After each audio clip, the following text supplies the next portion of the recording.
My lovely, lovely imps, we got to talk about something, a storm that is brewing, okay? There is a storm that is brewing right now. And the storm that is brewing is in the entertainment industry. It's been a long time since the last time, wait, that doesn't sound very good. Who's writing this show anyway? Oh wait, I don't have a writer. I'm the writer. I am the writer of this show. Now, if you're wondering why my show sometimes includes goofy gaffes like that, where I goof up the line, or I say things wrong, or I make a joke that stinks, that's because I write my own show and live perform it in real time, because I'm a streamer. That's how this kind of stuff works. But you know what doesn't work like that? See? The rest of the entertainment world. Your late night comedy shows, your television shows, your movies, your streaming specials, your cartoons, all of those shows have these little fellas that make the world go round called writers. And writers are funny because writers, you never actually see them very often. You don't actually get to see the writers of a TV show usually ever in the show. Once in a while, they'll let the writers have a cameo as a background character, a side character, or whatever. But writers don't often, they're not very visible. You see their names in the credits, and then, you know, people who are passionate about media will become familiar with writers. But writers are what make shows of all types so good. Writers are cultural giants. They make stuff from Breaking Bad to the Star Wars stuff that you like, to the comedy shows that you like, to the news shows that you like.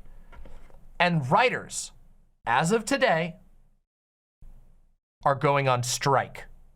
That's right. Today, the Writers Guild of America announced a nationwide work stoppage. They are going on strike. Now, the last time this happened, it was a pretty drastic event. And people always, they never notice it until it actually happens. And then when it happens, boy, does it hurt.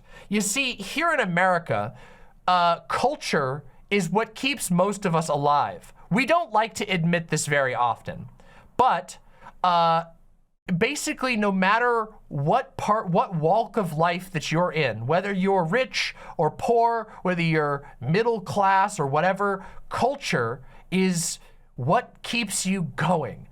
And this is true for more societies than just American society, but cultural expression was very different in other societies and has been different throughout history. Here in America, pop culture keeps people sane, okay? Like, I mean that. Like, people are miserable when they don't have TV shows that they love, music that they love, video games that they love. But TV especially is one of the most important American pastimes. Americans love their TV shows. They love to binge their streaming shows. They love to binge their favorite shows. They like to have stuff on in the background. They put it on at work. They listen to it in the car. And all of that is only possible because of writers. The last time there was a writer's strike, it produced some of the most cringe-inducing television that you have ever seen, okay? And let me tell you, it was rough, okay? It was not a fun time.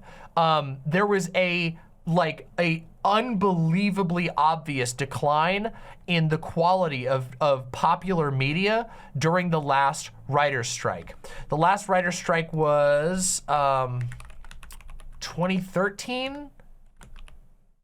I might get the date. I might be getting the date wrong. Sorry, 2007. Sorry, I was thinking of the. I was thinking of something from earlier. 2007. My bad. I'm so sorry. 2007. 2007 to 2008 was the last writer's strike. For some reason, I was thinking of the date from earlier in the stream when we were talking about budgetary crises. Budgetary crises.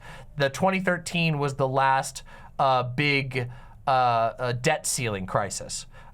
which is also happening right now, as it turns out. Anyway, many of you will know, if you're regular viewers of my show, if you're not, you should be, press subscribe because you don't want to be missing this show. I have been watching the Star Wars Clone Wars 3D animated series, and the first couple of seasons of that show coincided with the 2007 to 2008 writer's strike, and let me tell you, it shows. It shows badly. It is like, oh God, those first seasons, they're dreadful. The writing is baby brain. It's like a dog wrote the show. And that's because they were hiring freelance writers. They were writing it themselves. The showrunners, who are not professional writers, who are not trained writers, who are not experienced writers, were writing it themselves, or they were relying on contract scabs, which we're gonna talk about in just a second.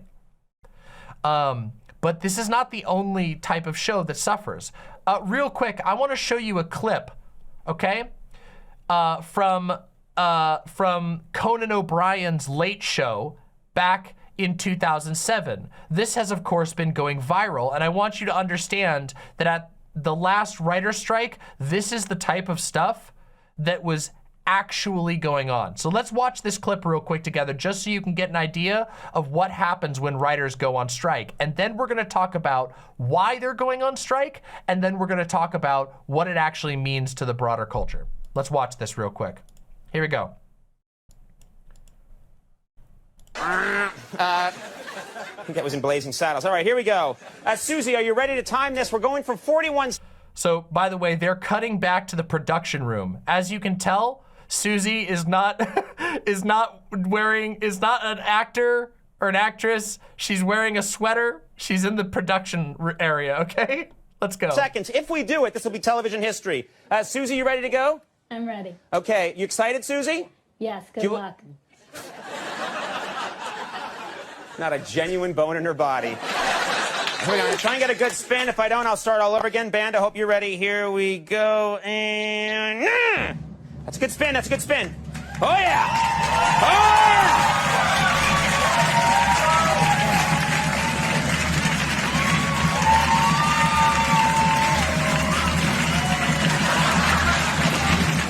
No, no.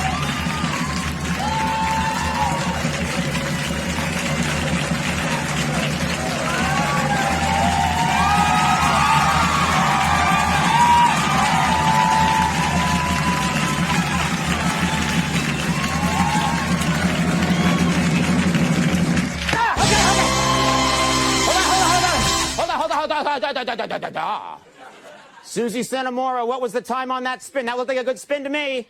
36 seconds.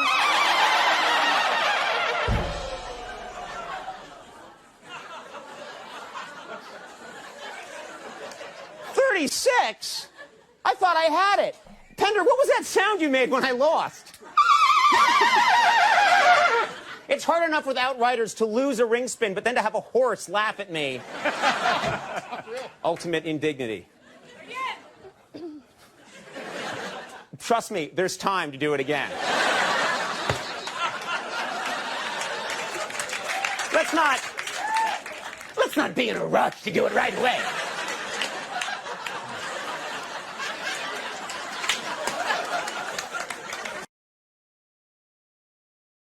So, that, as you can tell, was Conan O'Brien desperately trying to save time. You say, I get it, I don't get it, this is amazing. That's because he's carrying the show on his own time. But you have to understand, that's 2 minutes, 1 minute and 56 seconds, and he has to fill an hour with no writers. He is that good. But I assure you, trust me, it was not that. That is the funniest you would get. There was a lot of time of him just walking around and telling random stories. There was him ranting about random stuff. Sometimes they literally just don't run the show. Right now, a lot of shows are just going to be running reruns instead. They're actually just canceling their late night shows, just riffing. And, it's it's wild. Now, lots of people know that Conan has always been very supportive of writers, that he refused to hire scabs and instead just riffed for unimaginable amounts of time. But let me tell you, that TV is not gonna pay well. People aren't gonna stay tuned in. It's not good for his numbers. Conan is just kind of a based guy and always supported the writers and refused to hire scabs. Now, if you're wondering, what the hell's a scab? A scab is a term for somebody who crosses the picket line. Basically a worker who is willing to work even when the union is skiing, or a guild in this case, because it's similar to a union, but it's a guild.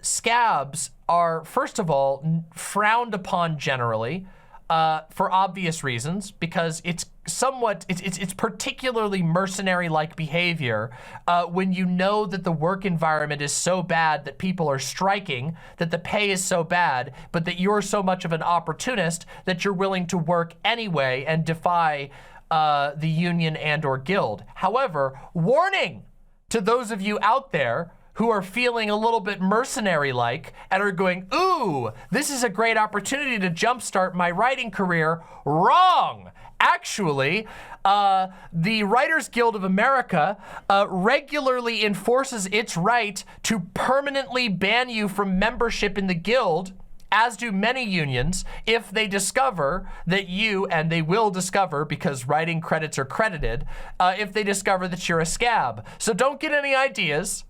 Scabbing is a very high risk task and is usually done by people who do not really care much about having a future in that career. It's done by people who are looking for a quick buck and aren't looking to be career writers. So don't scab is the basic thing. Not just because it's bad for workers in general, because you're siding with the studios and you're siding with the people who are treating their workers poorly, but also because it will screw you over personally. I wonder if fresh university students sometimes take advantage of this. Yes, they do, and sometimes it really hurts them. But that's just how it goes. Scabbing, high risk, low rewards. Yup. Again, like I said, most scabs are people who are just looking for a quick buck. They are not looking to be working in that position for very long. They're looking for a quick buck. And I will say, sometimes they will make, sometimes you'll get paid fairly well, but you'll never get to work that type of work again, and you'll be undercutting people who really, really need you to not do that. So now that we understand what scabs are, now that we've seen an example of the absolute peak of television, a wedding ring spin during the last writer's strike, let's talk about why the writers are striking, okay? As it turns out, there's a lot of reason the writers are striking. One of the biggest reasons is streaming. You see, streaming is fairly new.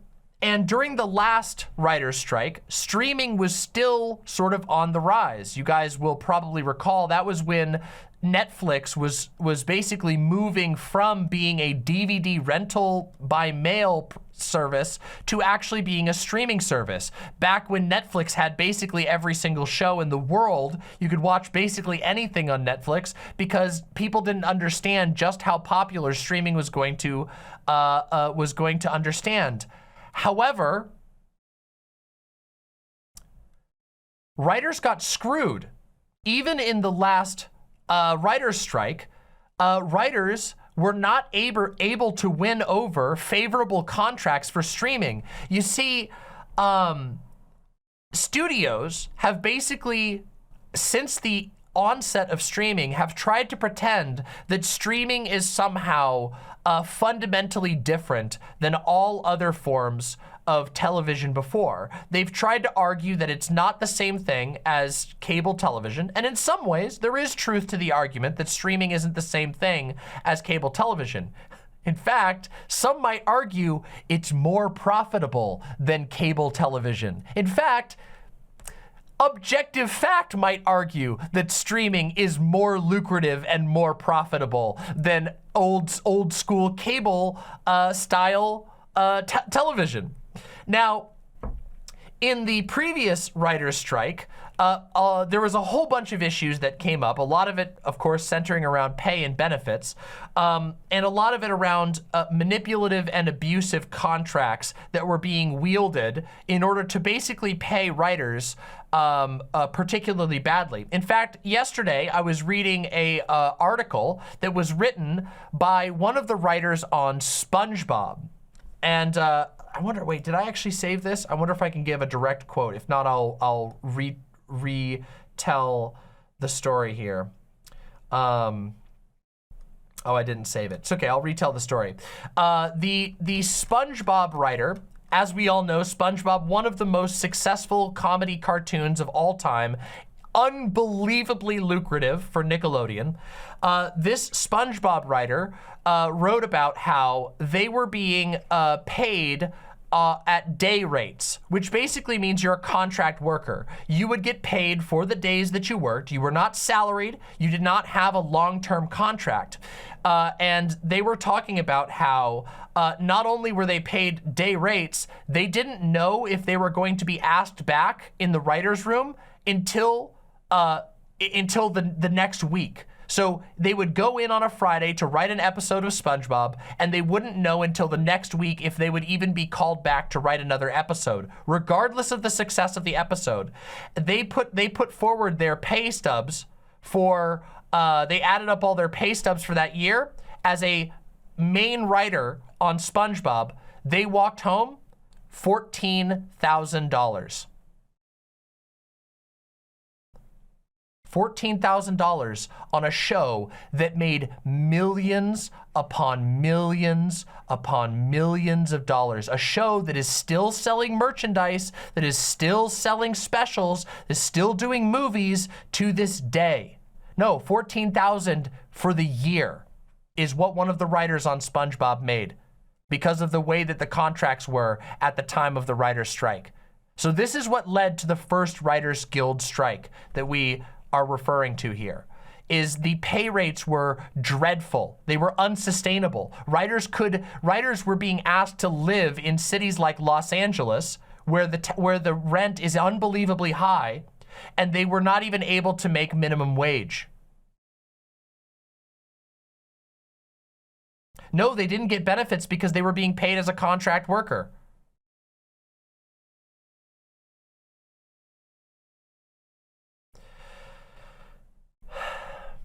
So, the first writer's strike occurred, and at this time there was a battle over how streaming would be handled. And unfortunately, even at the time, even with the strike, the Writers Guild was not able to win favorable contracts when it came to streaming. And as you all know, basically all of TV is on streaming now. Name a show. Every show is coming out on HBO Max, Disney Plus, direct to Netflix. Streaming is what people are doing now. Cable TV is not where shows are premiering anymore. It's just not where it is. And now writers are making nothing. They're getting ripped off. They are getting pennies. All over the world, these amazing shows are coming out, and the people who make those shows, the people who are literally writing the entire story that makes the show happen, are getting pennies. They are dying, okay? And I need people to understand that this isn't just some frivolous thing, okay? This is something that happens with movies, music, and video games. Is that people go, oh, well, it's entertainment. It's entertainment, isn't it? Not for the people whose job it is to make it. They're entertaining you by working. For you, it's entertainment. For them, it's their passion, it's their blood, it's their hours of sleepless nights of working at things, it's overtime hours, it's stress, it's flying all over the country, it's moving, it's trying to pay your bills. That's a living. And writers right now are literally breaking their backs. There are writers for primetime television shows who aren't making enough money to pay their rent, okay? It is unbelievable how bad the conditions are in the streaming world. So a lot of this current conflict is centering around streaming, around winning better contracts for writers in streaming. And I've talked about this many, many times about how in this type of streaming, the type of streaming I do, which is not the same thing as like Disney Plus television show streaming, that it's insanely exploitative on our end as well.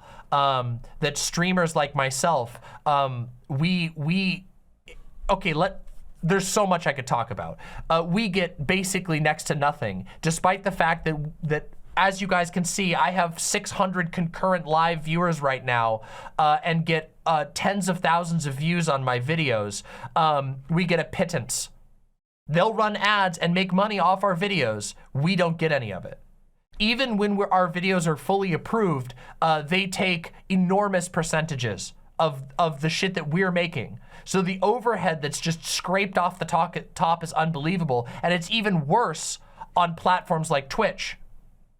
Okay, it's really, really difficult to make a living as a streamer. You guys have to understand, like every single day, I'm thankful that I'm in the top 2% of maybe even higher. I might literally be in the top 1% of all streamers who have ever lived, which is insane to me to even believe that my show that, let me just say, I personally I'm not rolling in the dough, okay? I'm very lucky that I had some money put away that allowed me to make the investment into this, but my costs are very high to run this show. I hire an editor, I hire a thumbnailer,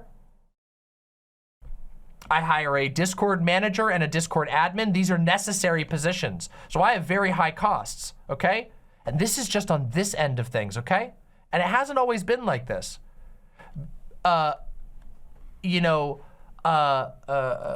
couple of decades ago, if you had a show that got 600 concurrent viewers on the television, you know that there are local television stations that could afford, with the money they were making from reruns, from little tiny productions, from a mixture of reruns and small productions, that they could pay for a broadcast studio in their town, all of the hundreds of thousands of dollars of equipment that's in there, and salaries and benefits for everyone on the team. There was a period in entertainment history where that was the norm.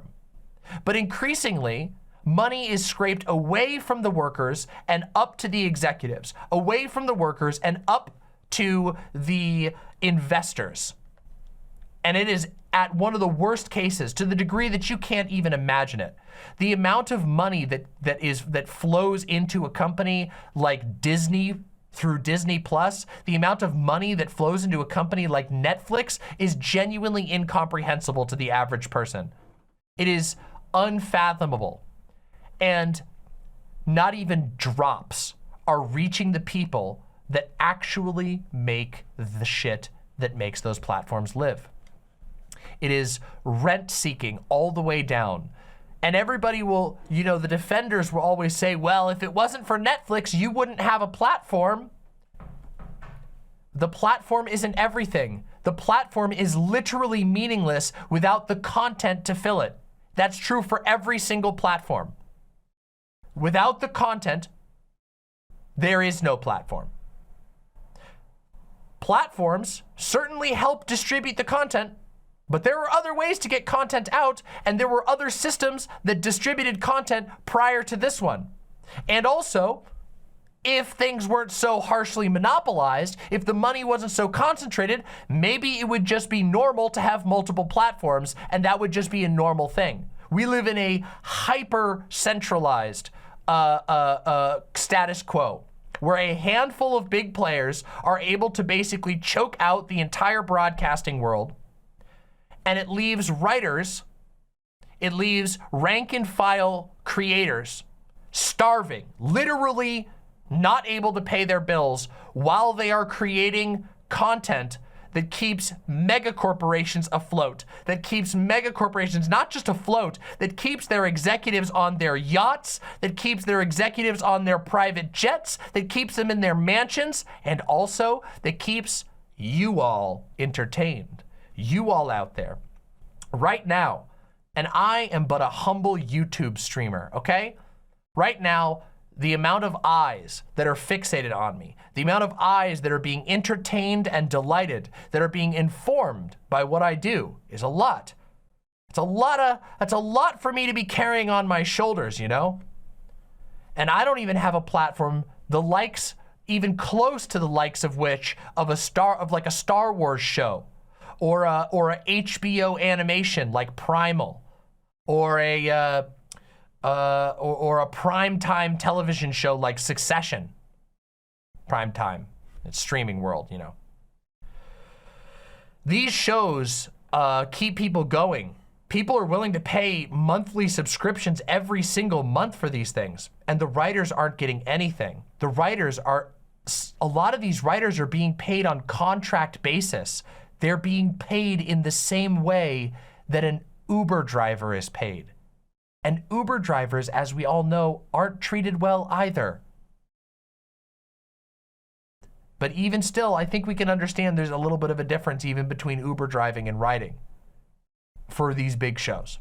And Uber drivers should be way better treated. We've talked about that more than we've talked about writers on this show. You guys know that. Those of you who've been watching me for a long time, you've heard me talk about how fucked up the gig economy is. The gig economy is spreading out to every industry. It is utilizing precarity to control people and to maintain profits to the richest of the rich. I mean that. When you work a gig job, you have no guarantee that your job will be there tomorrow, which means that if you want to keep your house going, you're going to accept unfavorable conditions because you have nothing going for you. You have nothing to promise you that you've got something safe, which means if somebody wants to fucking treat you like shit, if they're gonna cut you, you have to take it on the chin because the alternative is you don't have a house or you don't get to pay your medical bills. And that's what's spreading. And that's part of what the Writers Guild is attempting to fight back against.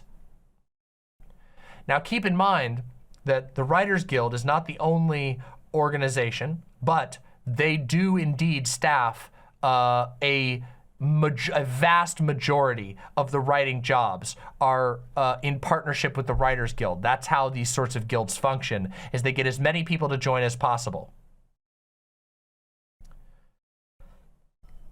Now there's another thing, and I want to tell you how outrageous it really is, okay? Okay? I want you to understand one of the things that led to the strike, I can't even believe to tell you, like, once again, this is a moment of me peering into the future, like an oracle, pondering my orb, doing a dance with the smoke and telling you the future. You guys know how I've ranted about AI? One of the things that the Writers Guild asked for, okay, they had the gall to ask the studios, okay?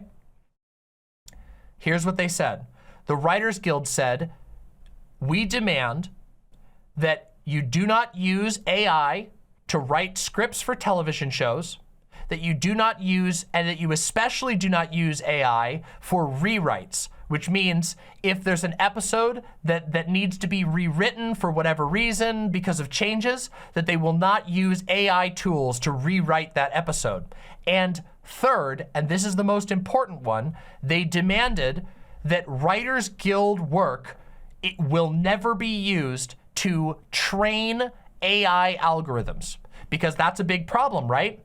Like, let's say that you have a team of extremely talented veteran writers, and they're using, you know, they're writing a show, and then the owners of that show are just taking their scripts and feeding them into an AI that they've paid $100,000 for, and they're training it to write exactly like the writers who actually created that stuff.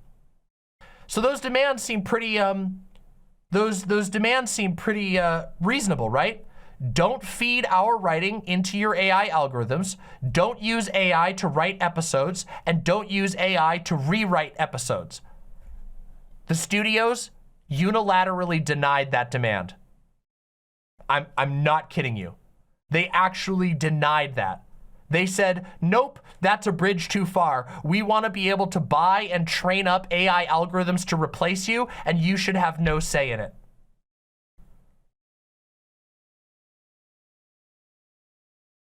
It's actually unbelievable. The blatantness.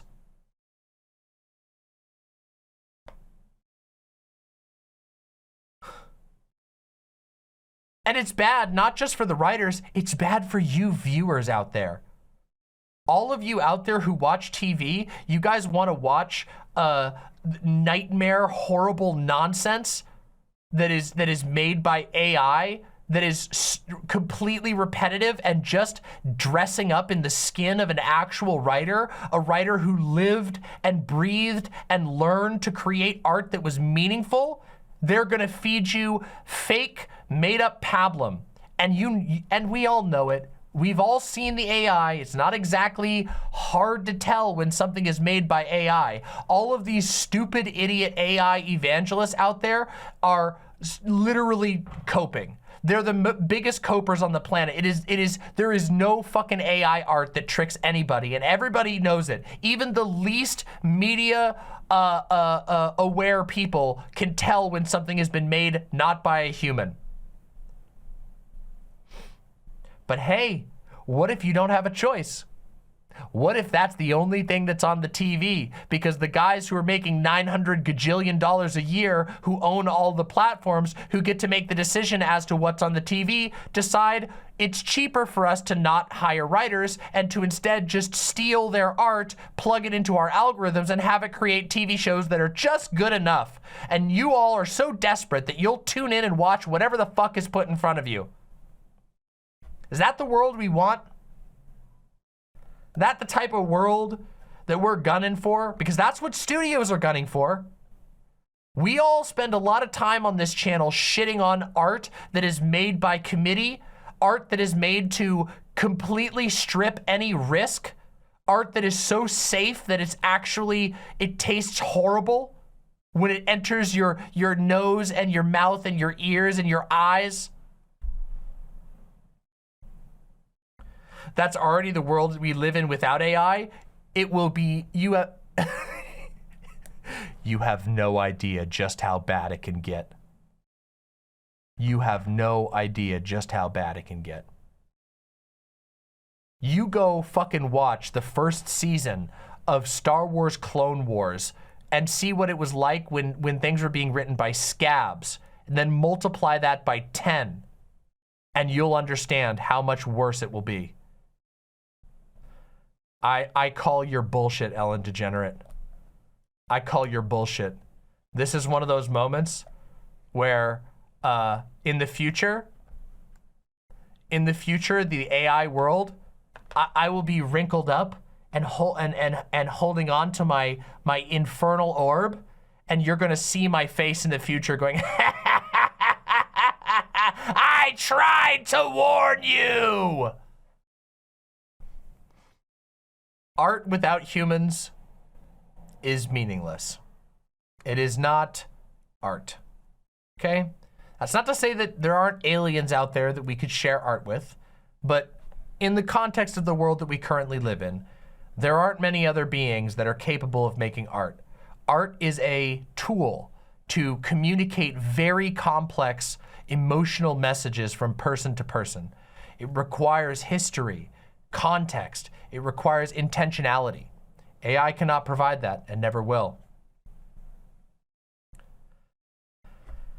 Anyway, that was one of the things that the Writers Guild of America was attempting to win for its writers and could not, which is why the strike is happening. So let's see if I can get a full list. I would love to read a full list of the demands.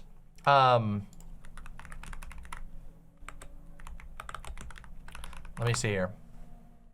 Here we go.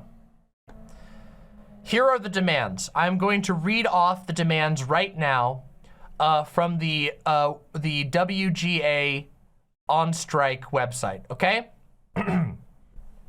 And by the way, this was a unanimous vote. This list of demands was approved by a 98.4 yes vote, a percentage yes vote, only 90 people total. 1.6% of the membership of the WGA voted against these. So overwhelming support. Writers are in support of these demands. Here's the demands. I'm gonna read them out right here, okay? Here we go. I'm gonna put my face on the screen here. Increase minimum compensation significantly to address the current devaluation of writing in all areas of television, new media, and feature films. Standardized compensation and residual terms for feature films, whether released theatrically or on streaming. You'll notice that one is specifically about the streaming, because as it stands right now, a lot of films are released on streaming. Even though they go on to make millions upon millions of dollars, the writers get paid less because it's on streaming, even though the companies are making millions of dollars.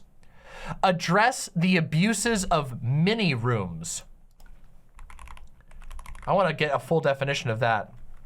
Let's see what their definition of mini rooms. Here we go. This is a statement from the WGA. As shorter episode orders have become more common, so too have what studio networks call mini rooms, where groups of writers are gathered in advance of the production of a television series to break stories and write scripts. Writing in advance of production or before a series pickup can prevent issues in terms of how to structure your contract.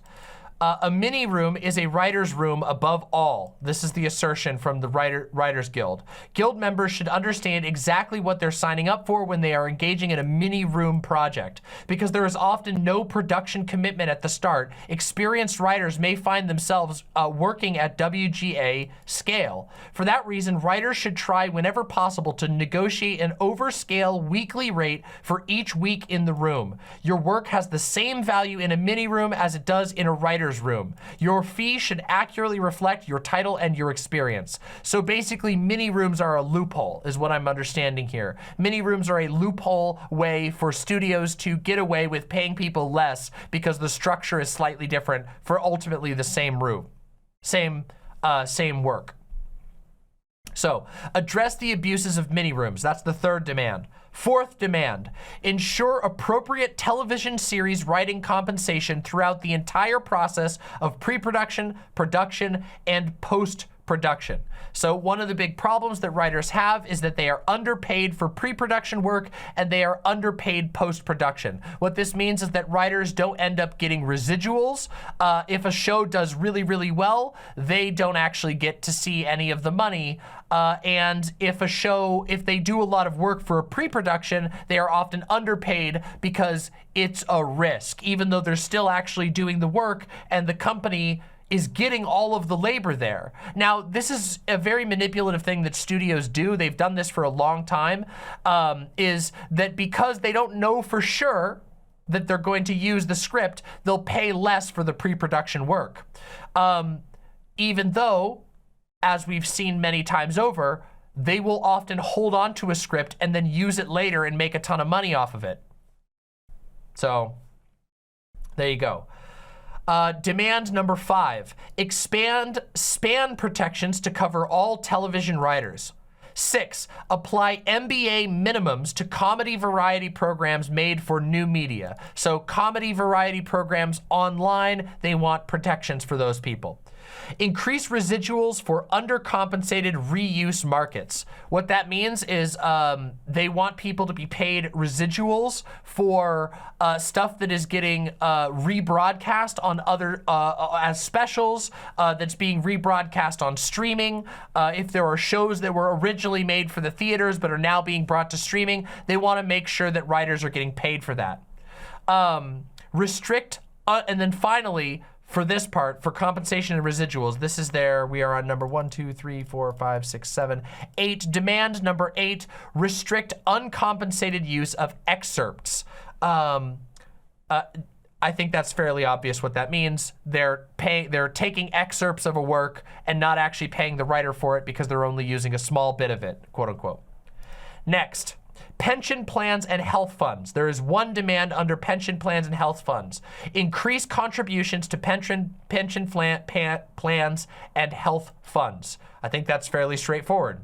They don't feel they're being compensated enough for their pensions and their health plans, which is obviously pensions and health funds are pretty rare among writers. Next, demands for professional standards and protection in the employment of writers. This is a big one. For feature contracts, that's for feature films, in which compensation falls below a specified threshold, require weekly payment of compensation and a minimum of 2 steps. There you go. Next, number 2, strengthen the regulation of options and exclusivity in television writer employment contracts. Also fairly straightforward. Options are, so an option, I should explain what an option is. In the film world, an option is basically like, it is when a studio purchases the right, but not a promise to produce something. So an option is generally a timed agreement. It will be like, say you're a writer and you write a really cool Star Wars show. And Disney is like, well, we don't know for sure if we want to produce this, but we want to purchase the option of producing it. So they pay you a certain amount and they have the rights to that script for a certain period of time. And if they decide to make something with it, well, then they go forward, and you usually have a stipulation that says they'll bring you on board if they decide to use your script. And if not, then it expires and you can sell that script to somebody else. Make sense? That's an option. That's what an option is. They want to strengthen regulation of options and exclusivity. Demand number 3, regulate the use of material produced using artificial intelligence or similar technologies. That's the one we talked about. They want to restrict using Writers Guild material to train AIs. They want to restrict using AIs to replace writers, and they want to restrict using AI to rewrite shows on behalf of the studio. Demand number 4, enact measures to combat discrimination and harassment and to promote pay equity. As we know, ongoing problem, women, people of color, trans people, basically all minorities that you can imagine are objectively shown to be paid less in the writers' rooms for equivalent work and are often subjected to harassment. This is an ongoing known problem, and they are demanding that something be done to address this. And finally, revise and expand all arbitrator lists. I'm not actually familiar with an arbitrator list.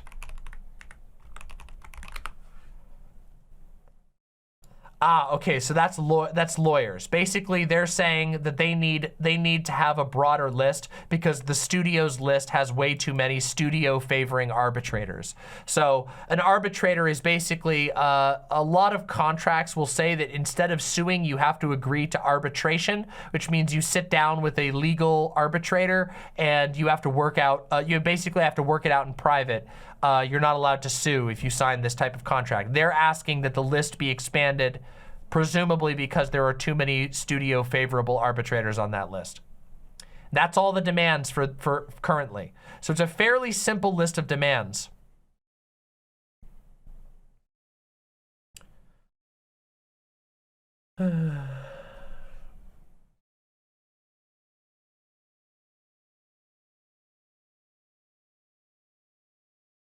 Yeah.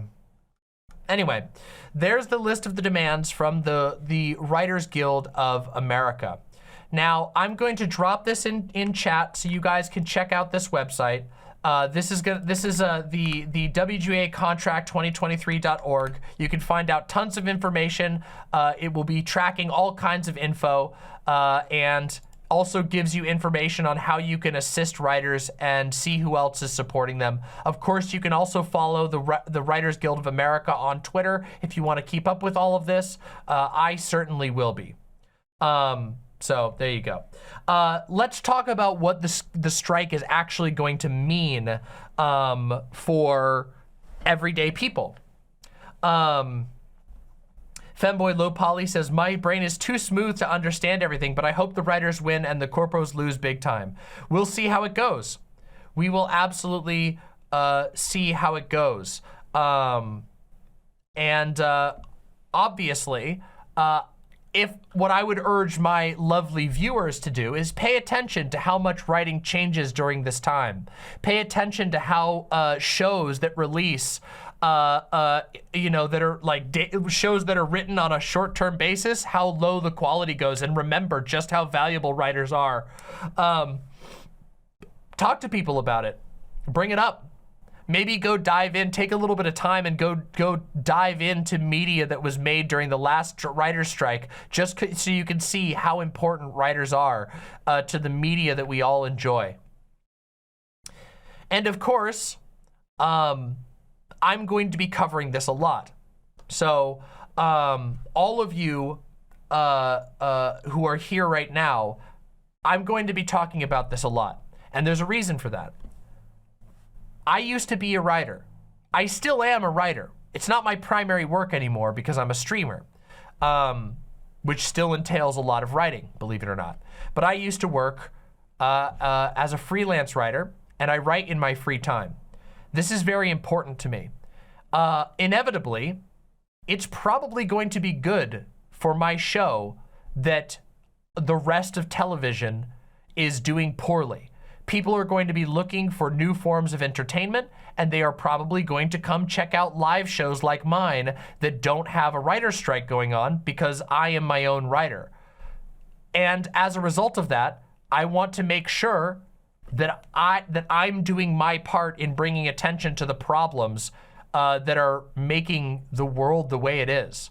So I fully intend to be following the Writers Guild of America strike, to be reporting on the news, to have it brought up in our minds here on this stream, and for us to dive into some funny examples of writers strike nonsense as time goes on, just to be aware of that. It's something that's very important to me.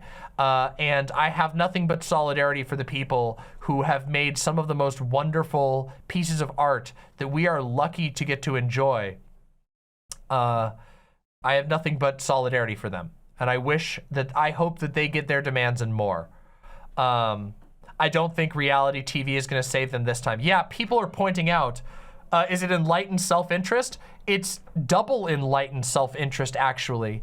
I know that people are going to be fleeing to watch streamers like myself, which means I want to use that opportunity to get people to understand the problems that are going on in entertainment, because I want the entertainment world to be better.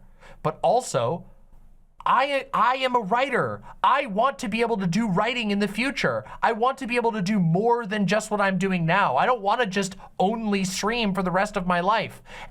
But I will have no choice if the entertainment world keeps being as bad as it is. So it's not just enlightened self-interest, it's enlightened interest in something I care about broader even than myself. How long do these strikes usually last? It completely depends. I imagine that the strike fund is very large this time around. The last one lasted about I don't want to overstate it. Let's see. Strike length. Let's get the exact length here. It was about a little over 3 months was the last one. And by the way, this is just out of pocket. The last writer's strike lasted 100 days and cost the California economy $2 billion. $2 billion. And that was because you guys have to understand, shows that are run for like years will be written in the span of a couple of months. You have to understand that for a lot of television shows. So $2 billion.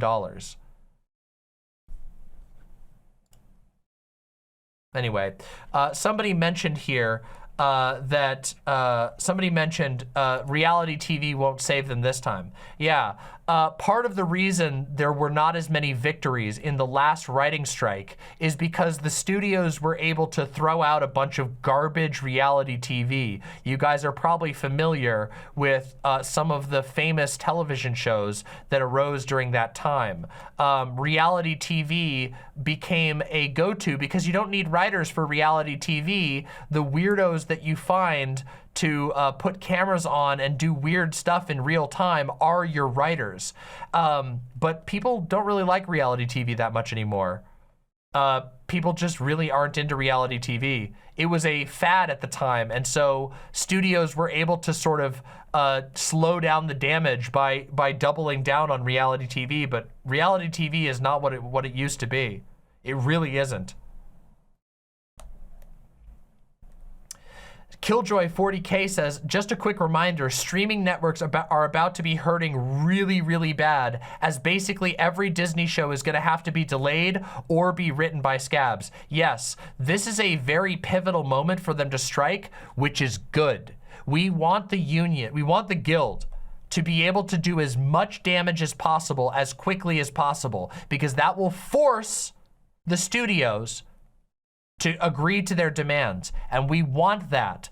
It's good for everyone. It's good for creators, and it's good for viewers. I promise you, I assure you, if the Writers Guild gets what they want, you will get better TV. You will get TV that is produced by healthier, smarter, more experienced people. You will get more better shows than you can imagine. People will have the ability to take risks and do their personal projects, stuff that could change the world. You guys have no idea how many projects get stomped out because somebody's got to work 9 different jobs to try and make ends meet, and so they can't make their magnum opus. They can't make a show that will take your breath away because they have to be working on 6 different cheap-ass shows to be able to make ends meet. I'm serious. That sounds awesome, Proving Beetle.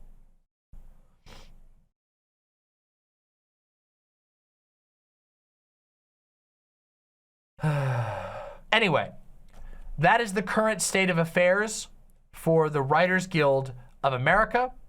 The strike that started literally today. Keep your eyes on it. Pay close attention to it. It's a really, really major story, and we're going to be covering it here a lot. All solidarity to the Writers Guild. I wish them the best. I hope that they get all of their demands. Here's to that. We covered basically everything. What to expect, what are they actually demanding, why is it happening, what happened in the past.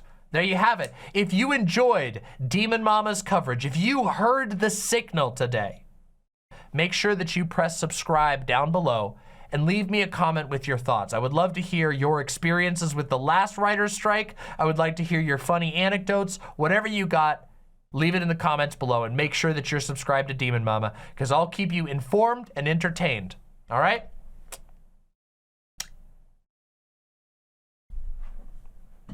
There you have it.